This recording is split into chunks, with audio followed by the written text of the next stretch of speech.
This is your full moon in Capricorn partial eclipse reading for July 4th, 2020. And, depending on the time zone that you're in, I'm in the Pacific Standard Time, so it is on the 4th of July.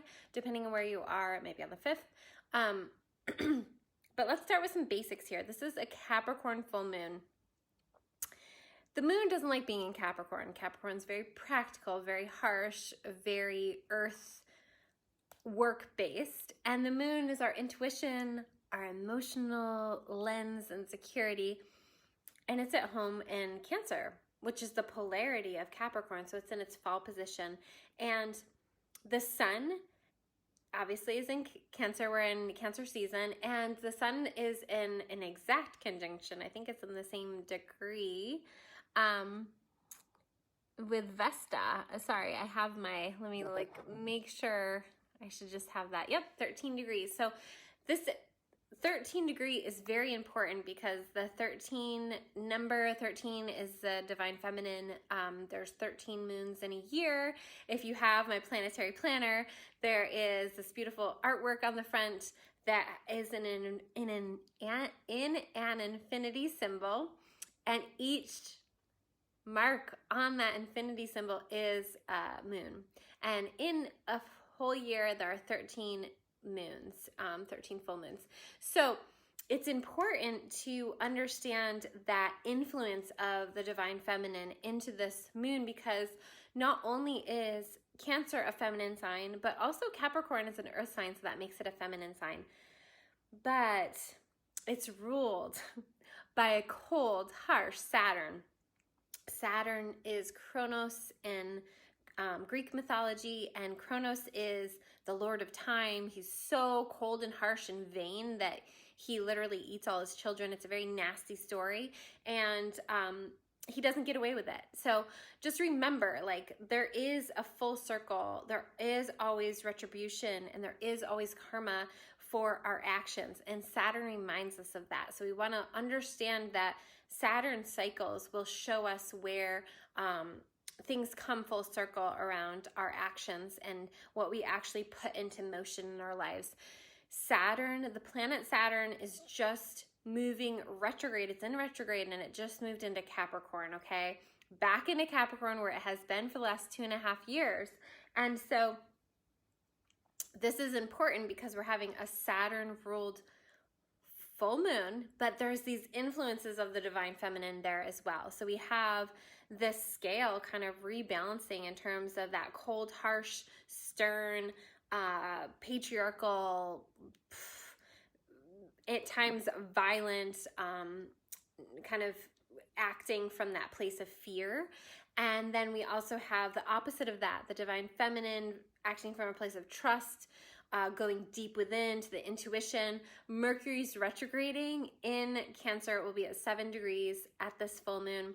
Also indicating, another indicator of that processing that we're doing around the divine feminine, around our intuition, around trusting our inner voice, and really going within instead of seeking externally.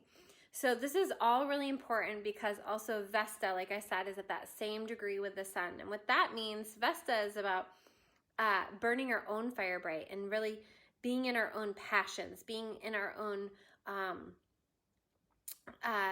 creations and creation energy. And so what are we wanting to create for the rest of this year? Because this sets the cycle for the next 6 months, and we will be into end of November, December at the next eclipses. And this is the last eclipse that we will have in Capricorn for another 18 to 19 years, okay? And this is also closing out the cycle of the last 18 months, in particular, the last 6 months. So looking back to the January 12th eclipse, I remember that eclipse talking about what are some of the energies and being kind of confused because I wasn't seeing it on the external. But one of the things you have to kind of remember is that that was a new moon eclipse, so it was in darkness. So like the sketchy things that were happening or the power plays that were happening in January will come to illumination at this eclipse. So keep your eyes open for indicators of that. There's a lot of power plays happening here, and a lot of them are happening behind closed doors, but at this full moon, there is this potential for a lot of uncovering to happen, a lot of illumination to happen. One of the things we want to keep in mind is that the this full moon lunar eclipse closes out that January cycle, and it also prepares us for the newer cycle that we're moving into with the Gemini Sagittarius eclipses that will be for the next 16 or so months that we're having. And those eclipses show us where the nodal cycles, the nodes are, the north and south node. And the north node in Gemini is showing us that there's always two sides to a story. There's always two different narratives, and we have to just go within to figure out what is the truth that we know in our lives, and what feels like a yes and what feels like a no in our bodies and our minds. The Sagittarius south node is our past, and that's doctrines. That is also, that can be religious doctrines, that can be you know, for example, look at like the Vatican, like things that are happening there. That can be also political issues, political old ways of doing things that aren't working anymore. So there's a lot that we need to drop off in that Sagittarius kind of a way of being that is very just doing things because that's the way that they've been done.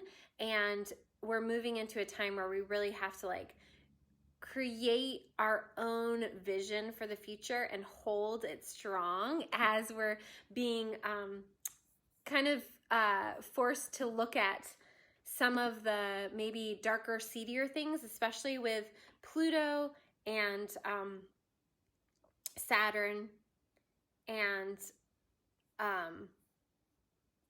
we have also Pallas Athena, Jupiter, and Chariklo all in a stellium at this full moon. So that's kind of showing us there's some darker things that are going to be expanded on and uncovered, maybe not even just in this full moon period, but for the next 6 months. And so it's really important to keep that in mind because, as I said, this sets the cycle for the next 6 months. Chariklo is the archetype of the feminine healer. She was the wife of Chiron, and I talk a lot more about her in my feminine archetypes, feminine leadership program, if you want to learn where she is in your chart and more information about her. But her being very present right there with Saturn at this full moon is really saying that we need to hold space for our own healing, kind of going within and really grounding ourselves, really creating that space for our own healing so that we can affect things in a bigger way on the macro level. So look where 13 degrees of Capricorn is in your chart. Look where 13 degrees of Cancer is in your chart. If you have any planets or placements there, along with all the way into the end degrees of Capricorn, because basically there is just the moon, Pallas Athena, then Jupiter and Pluto are conjunct each other. They just had their second conjunction. They'll have a third conjunction November 12th, so look out for that date and that time period in general.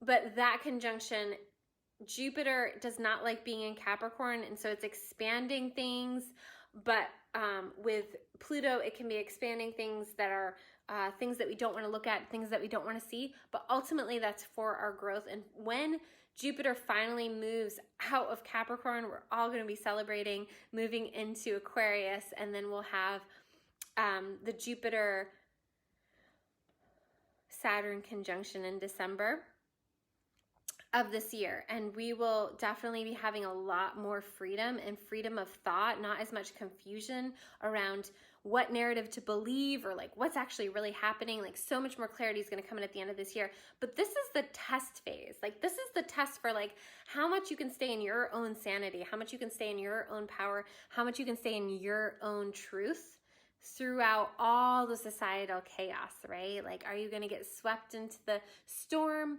Are you going to stand in your own values and your own truth? Like, I see a lot of strange societal pressure to like be for violence right now, and that's something that I will never be for. And so there's a lot of strange, weird value things coming up, like, oh, you know, you're racist if you're not for violence. And it's like, no, no, that's not, you know, what my reality is. So really look deep within. What is your truth? What do you know to be true? And don't be afraid to stand in that. And it doesn't matter, like, you ultimately, we always have room to grow. We always have room to learn new things. And that's the beauty of being alive and being human. But when we're feeling a lot of societal pressure to say or do something that isn't in our full alignment or isn't in what even would serve us in that moment, that's where we go wrong. So really, this full moon is also having us kind of recognize through Mars and Aries what's ours, what's ours to act and do from, and what's societal pressure, Capricorn.